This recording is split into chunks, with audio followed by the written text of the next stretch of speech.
منہاج کو سمجھنے کے لیے میں یہ سوال آپ سے پوچھ رہا ہوں کہ ہم نے یہ دیکھا کہ جو صوفیانہ روایت ہے اس پہ اولین جو تنقیدات ہوئیں وہ اس سلفی روایت کی جانب سے ہوئیں.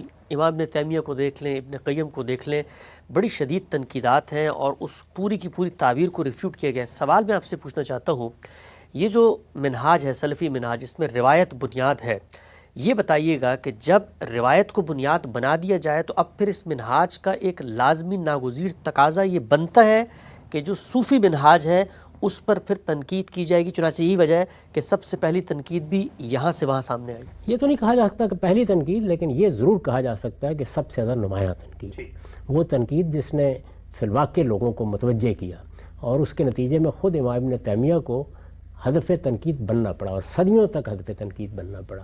یعنی انہوں نے جو تنقیدات فقہی روایت پر کی ہیں وہ تو الگ، یہ جو صوفیانہ روایت پر ان کی تنقیدات ہیں یا فلسفے پر یا علم کلام پر، وہ زیادہ لوگوں کے لیے توجہ کا باعث بنی.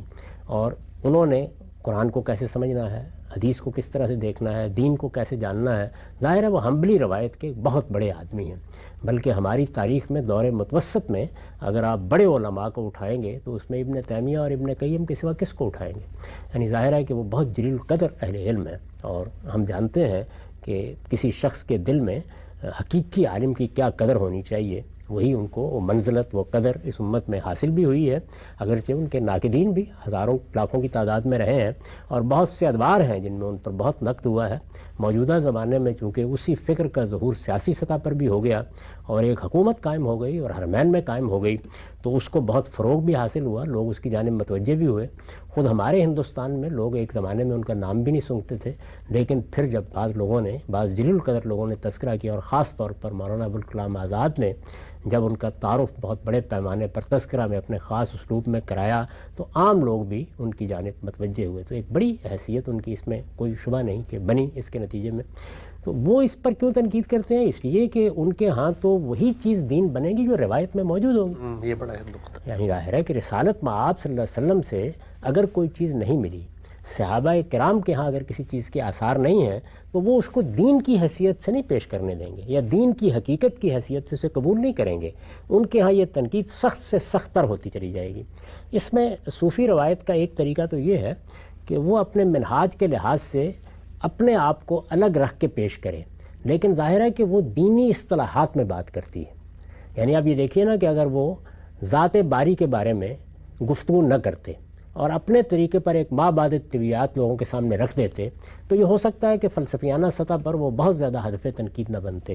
لیکن جب وہ کہیں گے کہ یہ توحید ہے، پھر تقسیم کریں گے کہ یہ عوام کی توحید ہے، یہ خواص کی توحید ہے، یہ خاص الخواص کی توحید ہے، تو اب ظاہر ہے کہ جو دین کے اندر کھڑا ہوا آدمی ہے، اور سلفی روایت تو رسول اللہ صلی اللہ علیہ وسلم کے زمانے میں کھڑے ہو کر چیزوں کو دیکھنے کو اپنا اصول قرار دیتی ہے، تو وہ تو پوچھے گی کہ یہ چیز وہاں کہاں پائی جاتی ہے.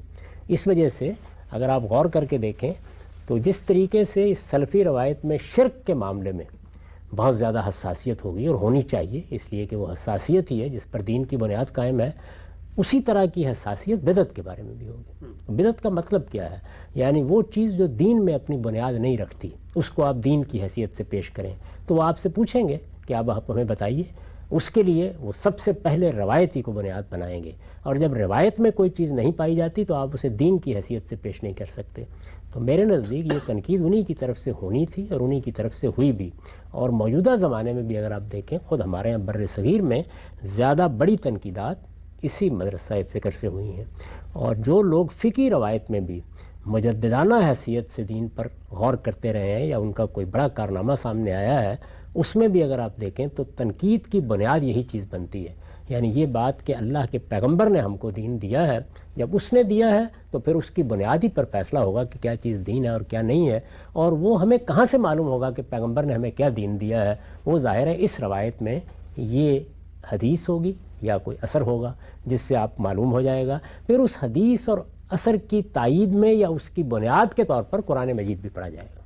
یعنی قرآن مجید گویا اس کے بعد تائید کرتا ہے، تصویب کرتا ہے، لیکن آپ کے استدلال کی ابتدا یہاں سے ہوتی ہے. اور اگر آپ ادھر سے بھی ابتدا کر دیں تو وہاں آپ پہنچتے ہیں کہ یہ قرآن کی آیت ہے، یہ اس میں بیان کیا گیا ہے، اب اس کا مدعا کیا ہے، فہم کیا ہے؟ اس لیے کہ قرآن کی آیت کو پہلے پڑھ دینے سے بھی اصل چیز پر تو اثر انداز نہیں ہو رہے نا، اصل چیز مدعا ہے، مجھے تو اس کا فہم حاصل کرنا ہے، سمجھنا ہے، تو وہ روایت ہی طے کرتی ہے۔ تو آپ اوپر سے آئیں یا نیچے سے آئیں، ہر حال میں روایت فیصلہ کن ہو جائے گی۔ روایت فیصلہ کن ہو جائے گی۔